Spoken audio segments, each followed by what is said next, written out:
A continuación le presentamos un corte informativo de Tele Yucatán Te Informa. Por sus características, el vino tempranillo de Baja California hace el maridaje ideal para varios platillos de la gastronomía mexicana, y la yucateca no es la excepción.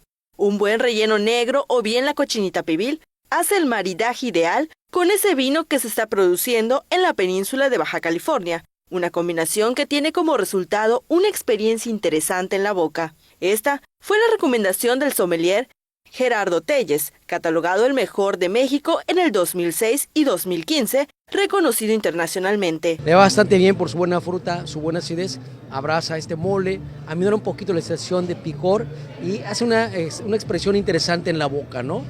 Luego por ahí hay otros platillos que tienen esa parte especial, ligeramente picante, por ejemplo la cochinita, ¿no? También los vinos blancos que se producen en Baja California, que no pasa por barricas, cuya vid emerge de las plantas de más de 45 años, hacen un buen maridaje con otros platillos yucatecos, como son los papazules. Y la parte ligeramente picante especiada de la cochinita se suaviza y se hace algo muy amable, ¿no? El consumo per cápita en México ha crecido considerablemente, siguiendo una tendencia de entre 8 y 10% cada año, en donde el vino de nuestro país cada día tiene mayor presencia en las mesas mexicanas. Con imágenes de Juan Velázquez e información de Álvaro Martínez, Tele Yucatán Te Informa.